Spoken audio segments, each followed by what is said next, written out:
ಸ್ಯಾಂಡ್ಲ್ವುಡ್ನಲ್ಲಿ ತುಂಬಾ ಬ್ಯುಸಿ ಇರುವಂತಹ ವಿನೋದ್ ಪ್ರಭಾಕರ್ ಅವರ ಫೈಟರ್ ಸಿನಿಮಾದ ಕ್ಲೈಮ್ಯಾಕ್ಸ್ ಶೂಟಿಂಗ್ ಸೆಟ್ನಲ್ಲಿ ನಾವಿದ್ದೀವಿ. ಸೊ ಈ ಸಿನಿಮಾದಲ್ಲಿ ಇಬ್ಬರು ಪ್ರಮುಖ ವಿಲನ್ಗಳು ಇವಾಗ ನಮ್ಮ ಜೊತೆ ಇದ್ದಾರೆ. ಅವರ ಪಾತ್ರ ಏನು, ಏನೆಲ್ಲ ಸ್ಪೆಷಾಲಿಟಿ ಇದೆ, ಬನ್ನಿ ಅವ್ರನ್ನೇ ಮಾತಾಡ್ಸೋಣ. ಮೊದಲಿಗೆ ಶರತ್ ಅವರು ಇದ್ದಾರೆ. ಶರತ್ ಅವ್ರು ಕೇಳೋಣ, ಒಂದು ಒಳ್ಳೆ ವಿಲನ್ ಗೆಟಪಲ್ಲಿ ಇದ್ದೀರಾ ಅಂತ ಹೇಳ್ಬೋದು. ಸೊ ಈ ಸಿನಿಮಾದಲ್ಲಿ ನಿಮ್ಮ ಪಾತ್ರ ಯಾವ ಥರ ಇರುತ್ತೆ ಅಂತ? ಈಗಾಗಲೇ ನೀವು ಹೇಳ್ಬಿಟ್ರಿ, ನಾನು ಇಬ್ಬರು ವಿಲನ್ಗಳಲ್ಲಿ ನಿಂತಿದ್ದೀವಿ ಅಂತ. ವಿಲನ್ಗಳು ಏನೇನೆಲ್ಲ ಮಾಡ್ಬೋದು ಅದೆಲ್ಲವೂ ಈ ಚಿತ್ರದಲ್ಲಿ ಇದೆ. ಭಾಳ ಒಳ್ಳೊಳ್ಳೆ ದೃಶ್ಯಗಳಿದ್ದಾವೆ. ನಾಯಕ ನಟನಿಗೆ, ನಾಯಕಿಗೆ ಏನೆಲ್ಲ ತೊಂದರೆ ಕೊಡ್ಬೋದು, ಅದರಿಂದ ಏನು ನಾವು ಪ್ರತಿಫಲ ಪಡ್ಕೋಬೋದು ಅಂತ ಅದು ಸಾಮಾನ್ಯ ಜನಕ್ಕೆ ಗೊತ್ತದು. ಸೊ ವಿಶೇಷ ಏನು ಅಂತಂದರೆ, ಒಂದು ಒಳ್ಳೆ ಗೆಟಪ್ ಇದೆ, ಕಾಣ್ತಾ ಇದೆ ನಿಮಗೆ. ಈ ಥರದ ಒಂದು ವಿಗ್ಗು, ಮೀಸೆ, ಆಮೇಲೆ ಅಫ್ಕೋರ್ಸ್ ಉತ್ತರ ಕರ್ನಾಟಕದ ಭಾಷಾ ಬಳಕೆ ಇದೆ. ಭಾಳ ಒಳ್ಳೊಳ್ಳೆ ದೃಶ್ಯಗಳನ್ನು ಈಗಾಗಲೇ ನಾವು ಚಿತ್ರದುರ್ಗದ ಕೋಟೆ ಮೇಲೆ ಶೂಟ್ ಮಾಡಿದ್ದೀವಿ.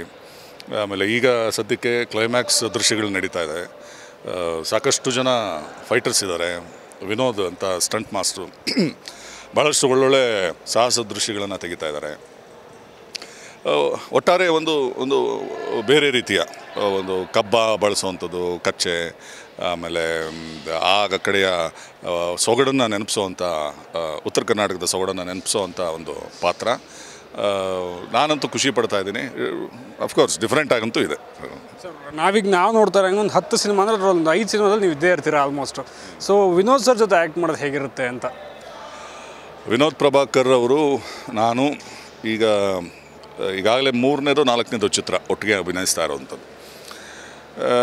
ಹಿಂದೆ ಈಗಾಗಲೇ ನಾನು ರೀಸೆಂಟಾಗಿ ಒಂದು ಕಡೆ ಮಾತಾಡ್ತಾ ಹೇಳಿದೆ, ನಮ್ಮ ತಂದೆ ಪ್ರಭಾಕರ್ ಅವ್ರ ಜೊತೆಯಲ್ಲಿ ಆ್ಯಕ್ಟ್ ಮಾಡಿದರು.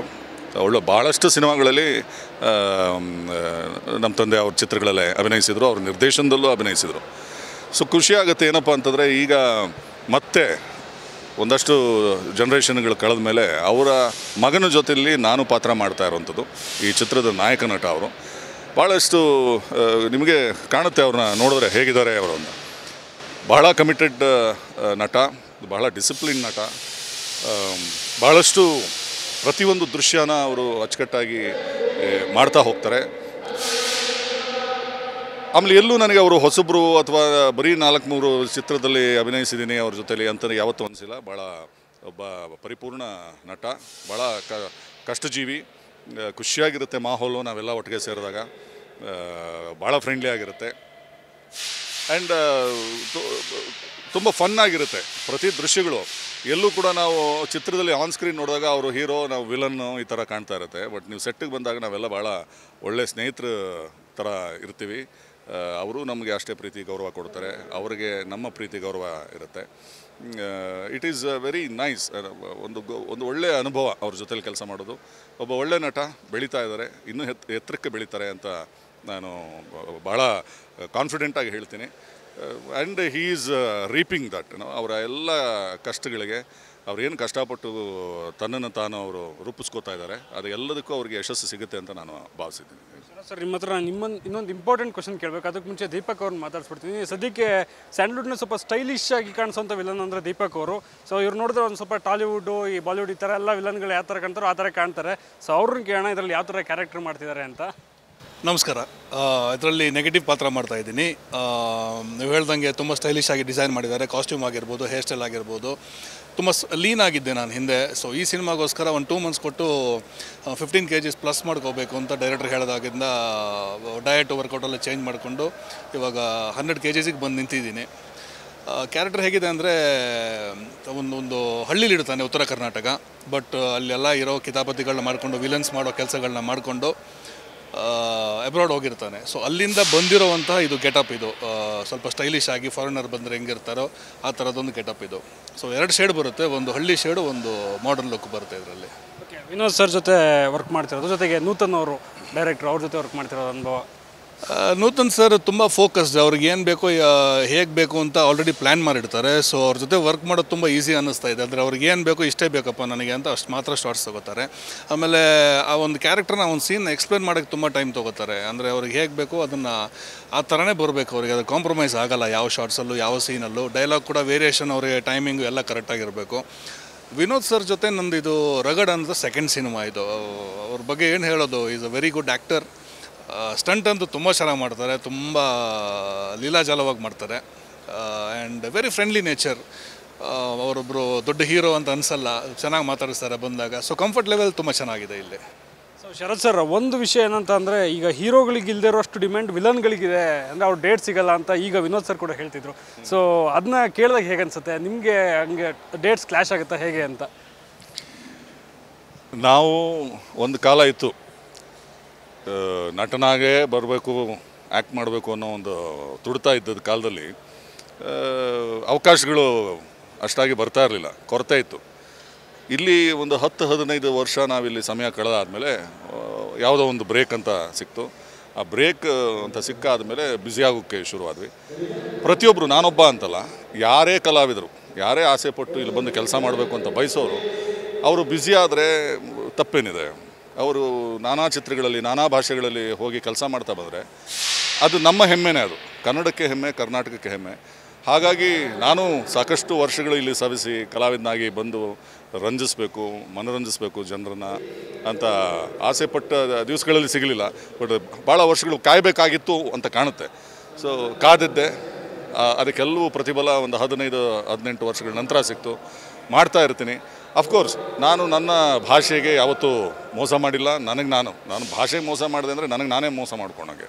ಸೊ ಹಾಗಾಗಿ ಕರ್ನಾಟಕಕ್ಕೆ, ಕನ್ನಡ ಚಿತ್ರಗಳಿಗೆ ಯಾವತ್ತೂ ಮೊದಲ ಆದ್ಯತೆ ಇದ್ದೇ ಇರ್ತದೆ.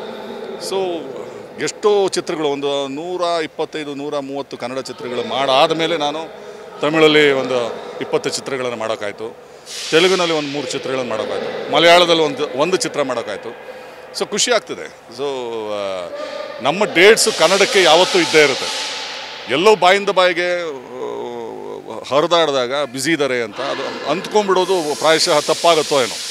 ನಮ್ಮ ಪ್ರಿಫರೆನ್ಸೇ ಕನ್ನಡ ಮೊದಲು ಆಗಿರೋದ್ರಿಂದ ಸೊ ಕನ್ನಡಕ್ಕೆ ನನ್ನ ಡೇಟ್ಸ್ ಯಾವಾಗಲೂ ಸಿಗುತ್ತೆ. ಕನ್ನಡದಲ್ಲಿ ನಾನು ಮಾಡ್ತಾನೇ ಇದ್ದೀನಿ, ಕನ್ನಡ ಬಿಟ್ಟು ಹೋಗಿಲ್ಲ. ಬಟ್ ಆ್ಯಸ್ ಅ ಕಲಾವಿದ ನಾನು ಭಾಳ ಖುಷಿಯಾಗಿ ಎಂಜಾಯ್ ಮಾಡ್ತಿದ್ದೀನಿ. ಅಪ್ಸ್ ಆ್ಯಂಡ್ ಡೌನ್ಸ್ ಇದ್ದಿದ್ದೆ. ಎಲ್ಲ ಕಲಾವಿದರ ಬದುಕಲ್ಲಿ ಒಂದು ಕೆಟ್ಟ ಫೇಸ್ ಅಂತ ಬರುತ್ತೆ. ಈ ಕ್ರಿಕೆಟರ್ಸಿಗೆ ಬಂದಂಗೆ ಫಾರ್ಮ್ ಕೆಟ್ಟೋಗ್ಬಿಡುತ್ತೆ. ಎಲ್ಲ ಚೆನ್ನಾಗಿದ್ದು ಫಾರ್ಮ್ ಔಟ್ ಆಫ್ ಫಾರ್ಮ್ ಆಗ್ಬಿಡ್ತಾರೆ.